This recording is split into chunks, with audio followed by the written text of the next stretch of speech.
Bonjour à tous.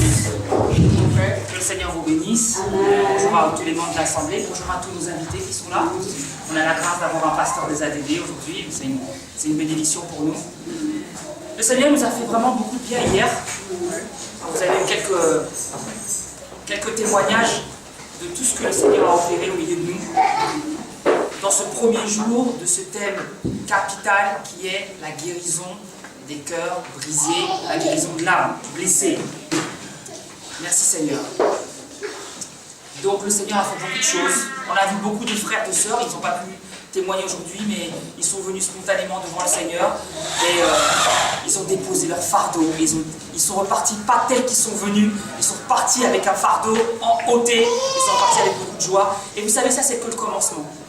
Parce que quand Dieu commence quelque chose, il le termine toujours. Alléluia.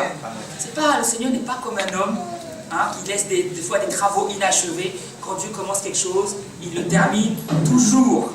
Mais j'avais dit aussi hier, pour ceux qui étaient présents, attendez-vous à être surpris le samedi.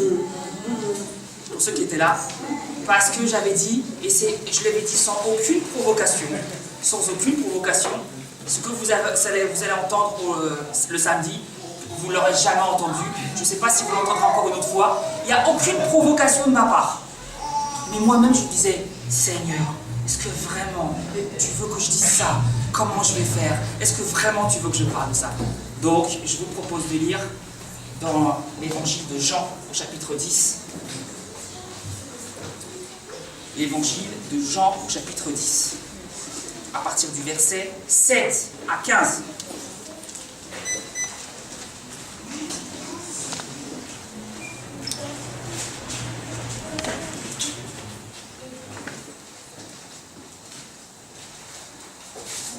Qui peut nous faire la lecture, s'il vous plaît? Jean chapitre 10,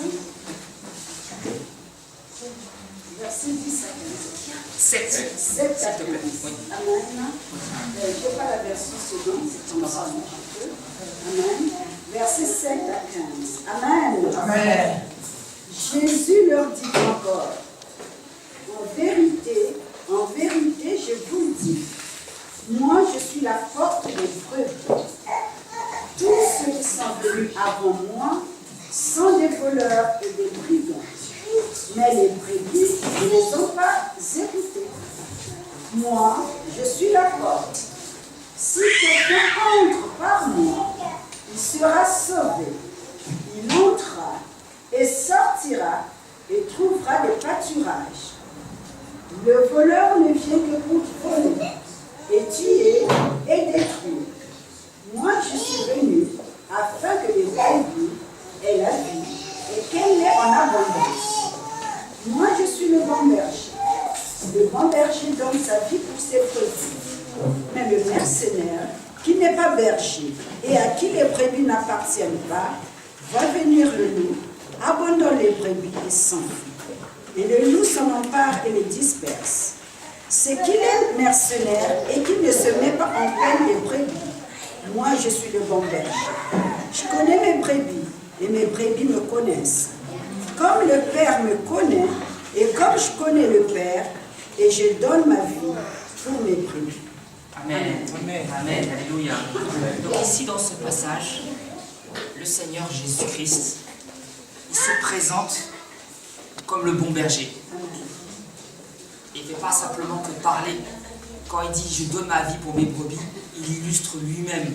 Déjà en étant le serviteur de l'Église, quand bien même il est le chef de l'Église, le chef de ce corps que nous formons, il est au service de l'Église. Il donne sa vie et il va l'exprimer encore d'une façon encore plus grande en donnant sa vie à la croix. Donc il ne fait pas que parler. Il est le bon berger. D'accord? Il est le bon berger. Mais en même temps qu'il dit qu'il est le bon berger, il donne la référence à tout le peuple de ce qu'est un berger. Il donne la référence de ce qu'est un pasteur selon Dieu. Comment un pasteur restaure l'âme de ses brebis, comment un pasteur conduit les brebis vers des verts pâturages, vers des eaux paisibles, comment il prend soin d'elles, comment il les défend. Donc il se présente comme le bon berger, mais en même temps il est le modèle de tous les pasteurs. Alléluia.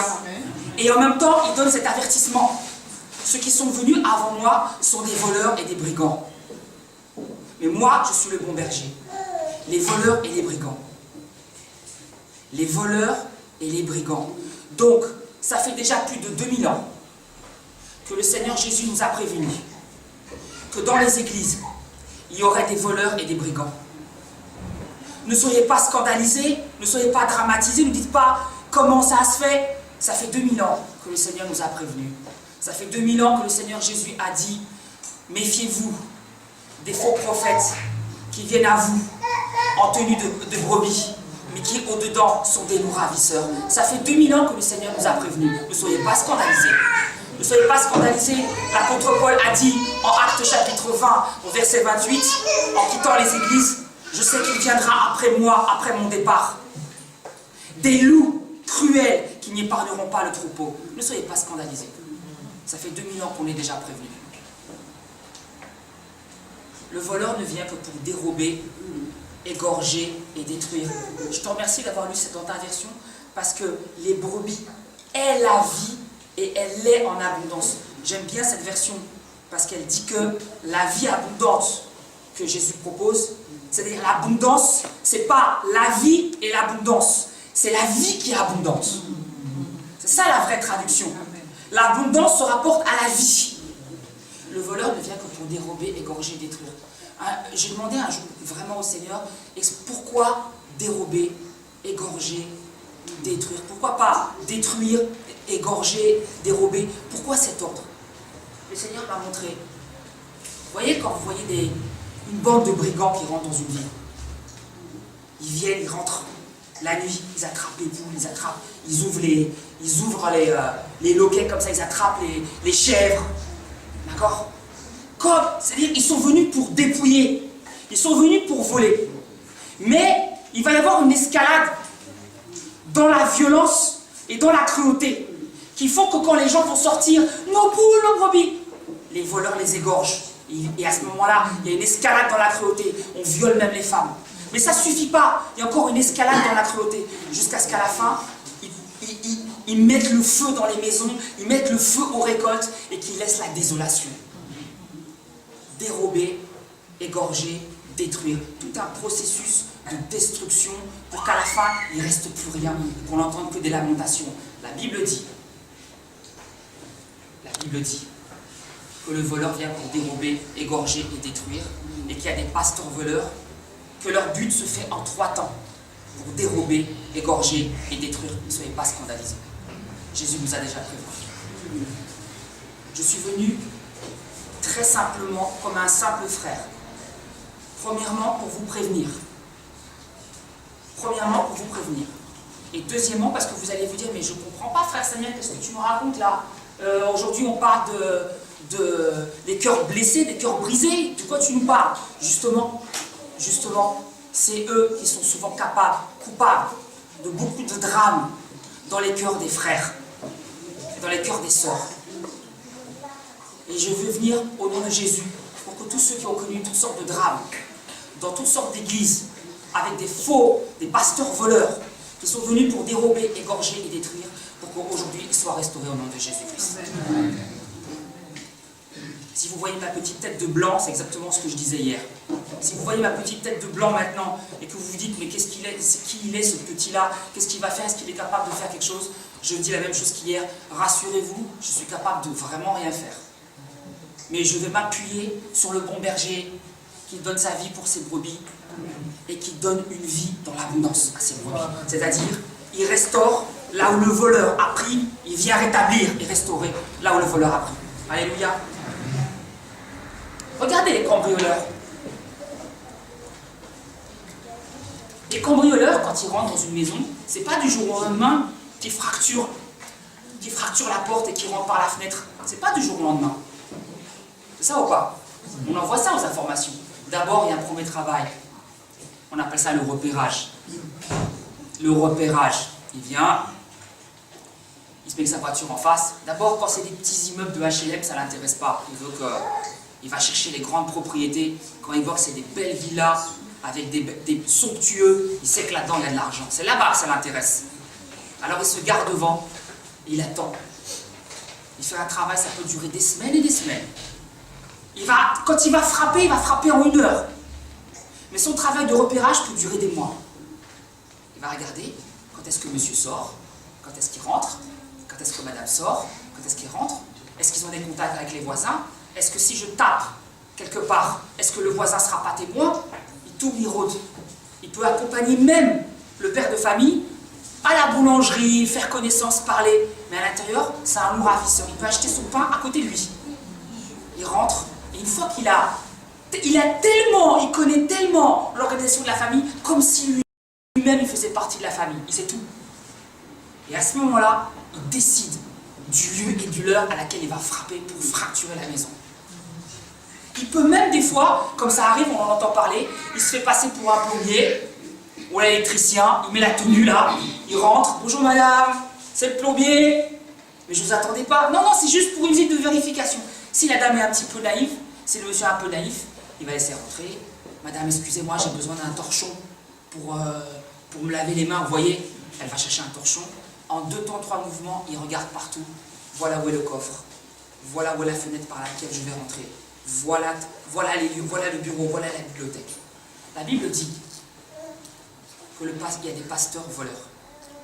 Et le pasteur voleur, c'est comme ça qu'il prépare son travail. Il commence par faire un travail de rodage. Quand le voleur, quand le cambrioleur, il est intervenu, c'est un travail minutieux qu'il a préparé pendant des mois. Et après, souvent quand on attrape ces personnes, « Ah, c'est lui! Mais j'ai acheté mon pain avec lui, c'est mon voisin !» Souvent, c'est celui dont on ne s'est pas méfié. C'est lui qui a frappé. Ok? Merci Seigneur. Est-ce que ça va pour le moment? Voilà. Le voleur vient pour dérober, égorger et détruire. Évidemment, je veux juste vous aider un discernement par rapport à tous les serviteurs de Dieu qui donnent leur vie pour le Seigneur et qui donnent leur vie pour les brebis. Que le Seigneur les bénisse. Amen. Je parle pas d'eux, je parle du pasteur voleur. Quand il rentre, il fait son travail de repérage. Comme le cambrioleur fait son travail de repérage. Bonjour, il est très aimable, tout le monde le trouve très gentil. Il salue tout le monde, mais il fait d'abord un travail de repérage. Son premier travail de repérage, il repère tous ceux qui ont des belles voitures. Il repère tous ceux qui ont des grandes propriétés, les familles nobles, les familles riches, les familles aisées. Il dit rien, il fait rien. Parce que d'abord, il faut gagner la confiance du peuple. Il faut d'abord acquérir de la puissance, du pouvoir. Il faut acquérir l'autorité. Il ne peut rien faire au début. Il repère ceux qui sont faibles, ceux qui sont fragiles, ceux qui sont naïfs, ceux qu'on peut facilement manipuler. Mais il ne fait rien au début. D'abord, il faut gagner la confiance. Une fois qu'il a fait ce travail-là, ce travail de repérage, il faut qu'il écarte tous les gêneurs. Tous les gêneurs dans l'église. Les gêneurs, c'est tous ceux qui sont remplis de la puissance du Saint-Esprit. Tous ceux qui ont un ministère. Tous ceux qui intercèdent. Tous ceux qui se donnent au Seigneur, qui ont un ministère donné par le Seigneur, cela, il dérange. Il va faire de telle manière d'isoler ces personnes. Par exemple, il peut dire, je vais t'affecter à tel service. Je veux que, par exemple, tu deviennes mon bras droit. Je veux que... S'il peut flatter son orgueil et le sortir de son propre ministère, c'est bon, et il l'a déjà neutralisé. Vous voyez? Il va l'affecter. J'ai entendu parler de quelqu'un comme ça, qui était un serviteur de Dieu. Le pasteur lui a dit, ce pasteur voleur, lui a dit, je veux que tu sois mon bras droit, et dorénavant, tu vas te tenir à ma sacoche. Donc là où le pasteur va, il y a l'autre qui vient avec sa sacoche là. Donc le pasteur lui-même n'est pas capable de porter sa sacoche. Il faut que quelqu'un le porte là. Quelqu'un qui avait un ministère, il porte la sacoche maintenant, c'est son nouveau travail. Il a été neutralisé comme ça. Est-ce que ça ne vous scandalise pas?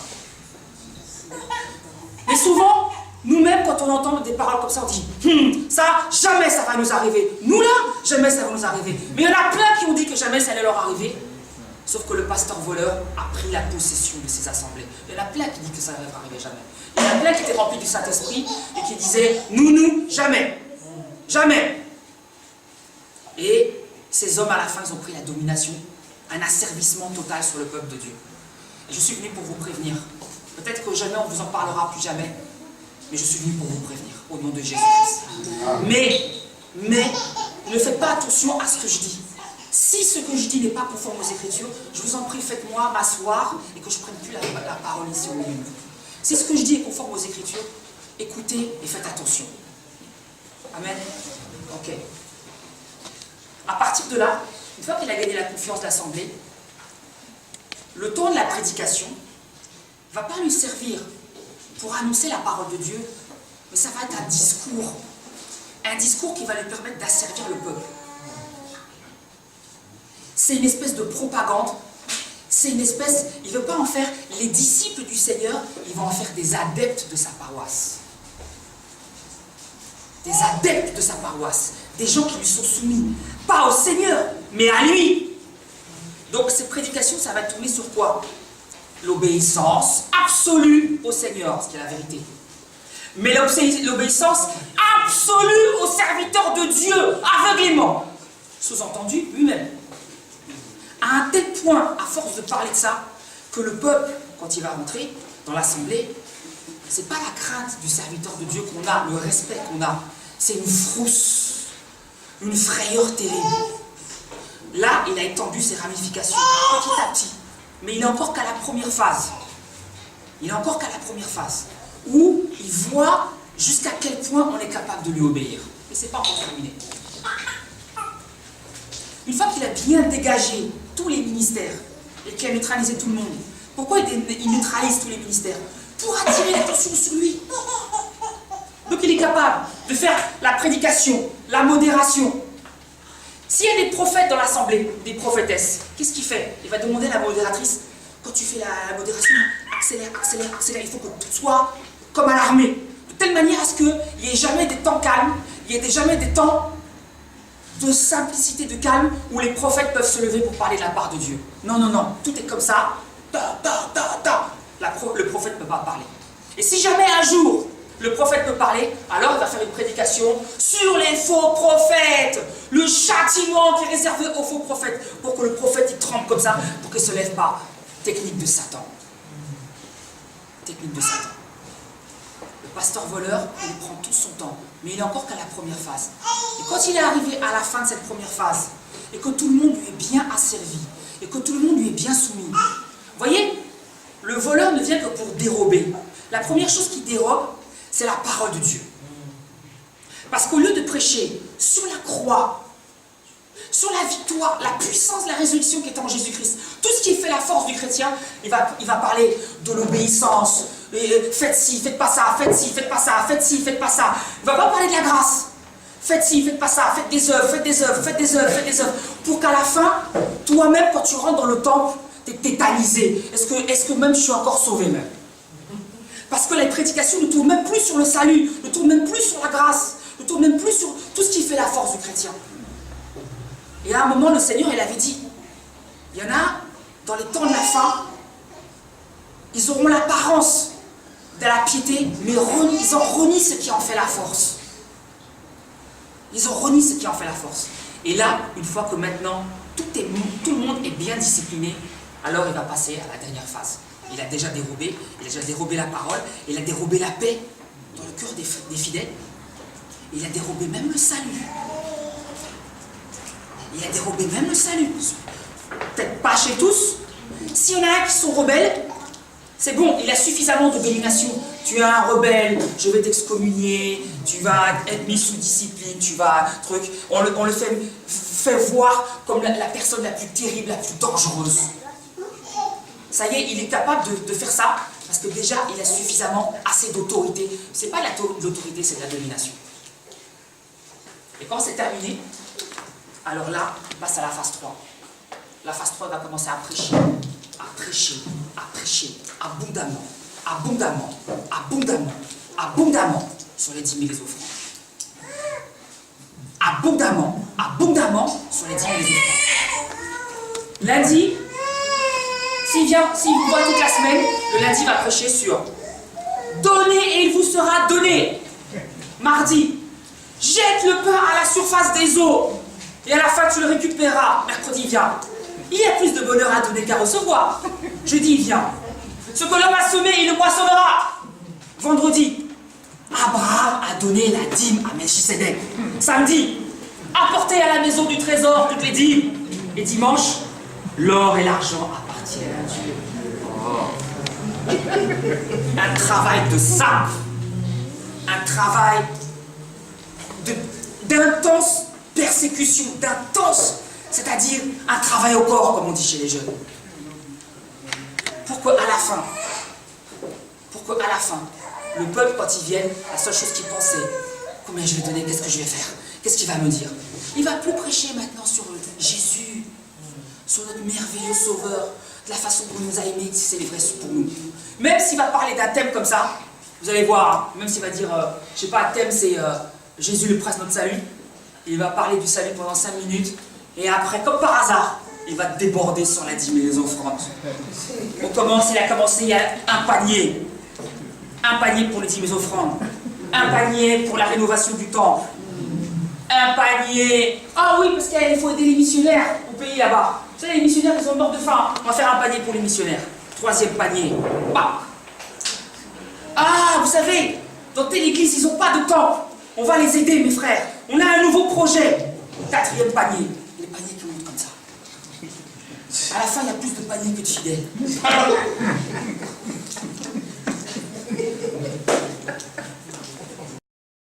On rigole, hein, c'est dramatique. C'est tellement vrai. Merci Seigneur. Donc, une fois que ce travail de ça, il est fait, après, il faut pousser, il faut exercer la pression jusqu'au bout. Ceux qui donnent beaucoup, c'est des bons frères, bien spirituels. C'est toi qui vas prier maintenant. C'est toi qui as donné tant. C'est toi qui vas prier. C'est toi qu'on va voir maintenant. Viens, je vais te faire diacre. Toi, tu as donné 5000 là, tu vas devenir diacre. Je te baptise diacre. Donc, c'est-à-dire, où est passée la parole? Qu'est devenue la parole? Qu'est devenue les Écritures? Toi là, t'as donné, t'as pas donné. T'as pas donné. Lève-toi, lève-toi. Lève-toi. Lève-toi, nous allons prier pour toi. Donc, c'est l'humiliation de l'Église. À un point qu'il y a des frères, ils empruntent pour donner au Seigneur. À un point qu'il y a des frères, ils se mettent en interdit bancaire ou ils se mettent dans des dettes pour donner au Seigneur. Mais on va où? On va où? On va où? Franchement, le jour de la rétribution, c'est quelqu'un se présente devant le Seigneur Jésus-Christ. Parce qu'il a été adultère, idolâtre, qui s'est livré à tous ses penchants, à tous ses vices. Il a déjà choisi sa vie. Il a refusé le Christ, on lui a annoncé l'évangile, il a refusé le Christ. Il a choisi sa vie. Il a détruit même sa vie. Il a détruit sa vie spirituelle. Il sait déjà ce qu'il attend. Mais quelqu'un qui va se présenter devant le Seigneur Jésus-Christ, quand le Seigneur, lui seul qui est digne d'ouvrir le livre avec les 7 sceaux, quand le Seigneur va lui demander « Qu'est-ce que tu as fait de telle personne, de cette brebis que je t'ai confiée? Qu'est-ce que tu as fait de telle brebis que je t'ai confiée? Qu'est-ce que tu as fait de telle brebis que je t'ai confiée? Tu as versé le sang de toutes ces brebis. Tu as perdu ta... Quel pire châtiment va-t-il subir? Quel pire châtiment va-t-il subir? Je suis venu pour vous prévenir. Je suis venu pour vous prévenir. Alléluia. Amen. Donc, on culpabilise les chrétiens qui ne donnent pas beaucoup, qui donnent peu. D'accord?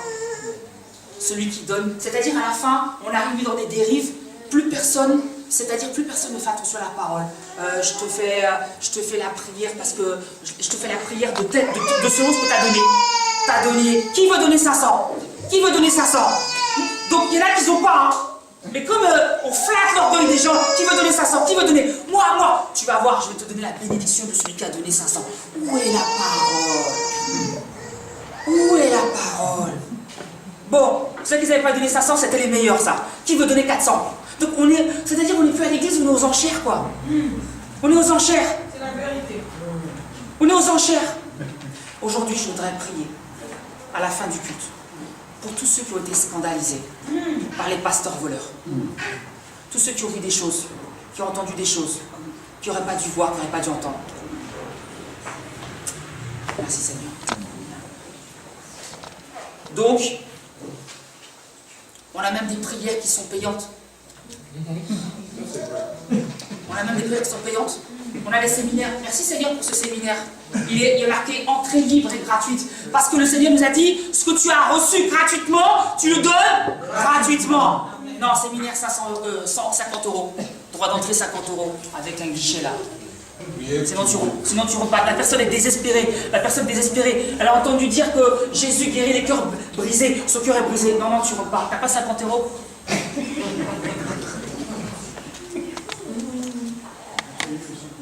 Merci Seigneur. Alors, le Seigneur dit aussi qu'il y a des pasteurs mercenaires. Verset 12, le mercenaire, qui n'est pas le berger et à qui n'appartiennent pas les brebis, voit venir le loup, abandonne les brebis et prend la fuite, et le loup les ravit et les disperse. Oh, les mercenaires! C'est pas des missionnaires, c'est des mercenaires. Donc là, le Seigneur Jésus, il parle du mercenaire. Le berger, là. Le berger, c'est-à-dire le berger remplaçant. Celui qui remplace le vrai berger. Mais les brebis, c'est pas ses brebis à lui. Lui, il a une mission, on va le payer, d'accord? On va le payer. Mais nous, là, quand je vous vois, je sais que la plupart, beaucoup d'entre vous, vous venez d'Afrique. Nous, on connaît bien les mercenaires en Afrique.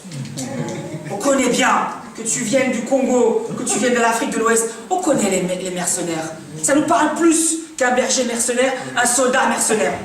Ce soldat, mais c'est qui ce soldat? Donc déjà lui-même, il a trahi son président. Hein? Il a fui soit la guerre dans un pays, il a été lâche. Il a abandonné son drapeau, il a abandonné sa patrie. Parce qu'il s'est dit, c'est bon, j'ai des muscles, j'ai mon treillis, j'ai mon fusil, je vais me vendre au plus offrant en face. Donc des fois, l'armée ennemie en face, là, bonjour, regardez-moi. C'est moi, je suis mercenaire, je vais me vendre au plus offrant. Il vient avec son fusil, là. Donc on le prend, on l'embauche. Tu vas aider les forces gouvernementales, hein, parce qu'on a des rebelles dans le pays. Tu vas nous aider, tu vas nous donner un coup de main. Ton but, c'est de protéger la population. Mais le mercenaire, il n'en a rien à faire du nom du président. Il s'en fiche. Le drapeau, comment il est, il s'en fiche. S'il y a un coup d'État, il s'en fiche. Si les rebelles rentrent au pouvoir, ils rentrent dans le palais présidentiel, c'est pas son problème. Lui, son problème, c'est quoi? Pasteur mercenaire. Pasteur mercenaire. Il n'y a qu'une seule chose qui le préoccupe. Donc, il peut défendre la population à un moment. Mais on a entendu dire, nous aussi en Afrique, on sait bien. Des fois, les mercenaires, ils enlèvent le treillis. Ils se déguisent en rebelles. On sait ça, hein, nous. Ils se déguisent en rebelles. Ils pillent, et après ils reviennent. Ils mettent le treillis. Ah, ces rebelles-là, on va les attraper, on va les chicoter. La Bible dit qu'il y a des pasteurs mercenaires dans l'église. C'est à ça que vous pouvez les reconnaître. Des fois, je pense dans les entreprises, aux intérimaires. Je ne critique pas les intérimaires. Il en faut, hein, c'est bien les missions d'intérim, c'est bien les entreprises. Les intérimaires, les CDD, qu'on embauche quand il manque du personnel et tout. Mais un intérimaire, c'est que quelque part, lui, la santé de l'entreprise, il en a rien à faire. C'est ça ou pas? Lui, il a sa mission, 3 semaines, 1 mois, j'arrive, coucou, c'est moi. Qui c'est qui est le président directeur général? Je m'en fiche. Les valeurs de l'entreprise, on n'en a rien à faire. Un CDD, il vient. C'est ça? Donc la Bible dit qu'il y a des pasteurs intérimaires, des pasteurs CDD. Hop, j'arrive à la fin du mois. Si l'entreprise s'effondre, moi j'ai touché mon chèque. Je m'en vais. Si le chef d'équipe vient lui dire, tu sais, ici ça se passe comme ça, il va dire, oh, laisse tomber. Merci Seigneur. Il y a des pasteurs, pas des missionnaires, c'est des mercenaires. Donc, qu'est-ce que ça veut dire le pasteur mercenaire? Comme un mercenaire militaire là, il est là, il gonfle les biceps là, il gonfle et tout, il fait voir son fusil, il faut voir. Mais quand les rebelles prennent du pouvoir là, ils voient que c'est chaud, il se barre, il s'en va. Le pasteur mercenaire, il est pareil. Quand il voit des problèmes dans l'église, quand c'est un petit peu, ça va encore, il fait ça va, Dieu est bon, ne vous inquiétez pas, ayez la foi, ayez la foi. Dès que c'est un problème grave, une crise dans l'église, ah là il y a un problème pour le pasteur mercenaire. Comment il va toucher son... Hein? Comment il va ramasser? Comment il va faire? Donc le pasteur mercenaire ne se soucie pas des brebis. Quand quelqu'un veut dire, pasteur, priez pour moi, Je vous en supplie, aidez-moi. J'ai besoin. J'ai ça, il y a ça, ça. Je souffre dans ma vie. Ça, c'est parce que tu as péché, ça. Repens-toi. Repens-toi. Quand tu te repentiras, alors ton problème s'arrête. Parce qu'il est mercenaire, il ne s'occupe pas, il ne se soucie pas des brebis. C'est pas son problème. C'est-à-dire, lui, quand il vient présenter son problème, ça le fatigue déjà. Déjà, il pense déjà, lui-même, comment je vais faire pour me débarrasser de lui. Frère, viens là, viens. Tu vas t'occuper de lui là. Je sais que tu es un bon intercesseur. Viens, tu vas prier. Pasteur. Un pasteur comment? Mercenaire. Vous savez les reconnaître, hein? Pasteur, aidez-nous, on a besoin là. Vous n'avez pas la foi. Vous n'avez pas la foi. Parce qu'il ne peut pas s'en occuper. Il ne va pas rester prendre du temps pour prier avec eux, pour les aider. Parce que ça ne lui rapporte rien. Il veut se débarrasser de lui. Vous n'avez pas la foi, vous savez. Ayez foi en Dieu, et puis s'en va. Pasteur mercenaire, je suis venu vous parler du bon berger. Amen. Le bon berger qui donne sa vie pour ses brebis. Lui, c'est-à-dire, regardez notre Seigneur de gloire, ce qu'il a fait. C'est-à-dire le sacrifice. Il est là jusqu'au point de laver les pieds de ses apôtres. Jusqu'au point de donner sa vie, de subir toutes sortes de souffrances, de privation, de sacrifices pour ses brebis. Il est le bon berger. Alléluia. C'est pas un mercenaire. Vous tous qui avez été victimes du mercenaire ou victimes du pasteur voleur, venez à lui. Je vous appelle à lui. Pas à moi, parce que moi je ne peux rien faire. Venez à Jésus, le bon berger.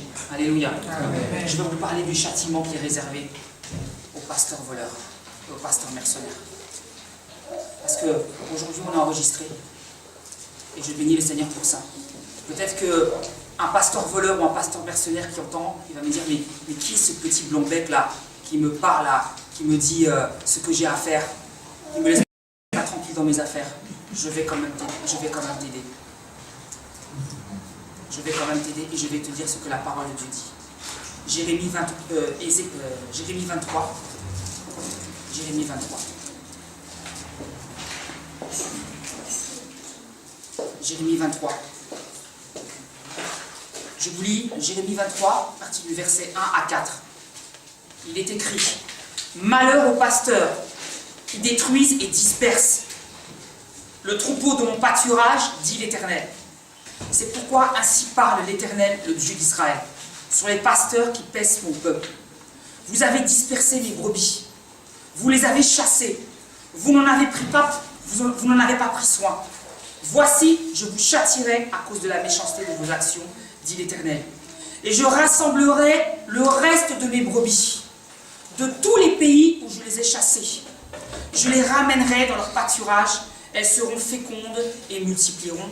J'établirai sur elles des pasteurs qui les paîtront. Elles n'auront plus de crainte, plus de terreur, et il n'en manquera aucune, dit l'Éternel. Amen. Amen. Voici le châtiment que Dieu réserve aux pasteurs voleurs et aux pasteurs mercenaires. Mais toi, ne sois pas scandalisé de tout ce que tu vois, de tout ce que tu entends. Suis ton Dieu. Parce que je te dis, tu vas encore en voir. Et tu vas encore entendre parler. Il suffit de regarder des fois sur Internet ce qui se passe. Vous savez que l'autre fois, franchement, c'est-à-dire, même la raison des chrétiens a démissionné. J'ai vu ça, on a vu ça sur Internet. Des gens, ils sont venus enterrer la pauvreté. Ils ont ramené un cercueil à l'église. Une procession comme funèbre. Un vrai cercueil en bois. Avec les cuivres. Comme un enterrement. Ce soir, au nom de Jésus, nous allons enterrer la pauvreté. Et les gens donnent, ils mettent de l'argent dans le cercueil. Mon frère, où on va? Où on va? Et tout le monde dit Alléluia. Alors, même si on est victime, croyez-moi, on est en même temps coupable. Même si on a été victime d'avoir entendu, d'avoir cru, d'avoir suivi le pasteur voleur, d'avoir suivi le pasteur mercenaire, nous sommes coupables. Parce que nous avons la parole. C'est à nous de voir et de lire la parole, de dire, mais oui, mais le Seigneur a dit qu'il y a des pasteurs voleurs. Le Seigneur a dit qu'il fallait se méfier des faux prophètes. Le Seigneur nous a dit. Donc chacun aura des comptes à rendre devant Dieu. Personne ne pourra dire le jour de la rétribution, on m'a trompé, j'avais mon pasteur, il était là, il m'a dit ça, il m'a dit ça. Non, non, non, non. Chacun aura des comptes à rendre à Dieu, pour lui-même. Ne vous laissez pas séduire. Amen. Mais je bénis le Seigneur parce qu'il y a encore certains serviteurs de Dieu qui servent le Seigneur. Et je bénis le Seigneur pour le pasteur Marc. Quand j'ai rencontré le pasteur Marc, je ne le dis pas, je ne veux pas louer le pasteur Marc, je loue le Dieu du pasteur Marc. Je me suis dit, enfin, il y a encore des personnes qui servent le Seigneur de tout leur cœur. Et qui non seulement qui ne cherchent pas leur intérêt, mais qui cherchent l'intérêt du peuple. Amen.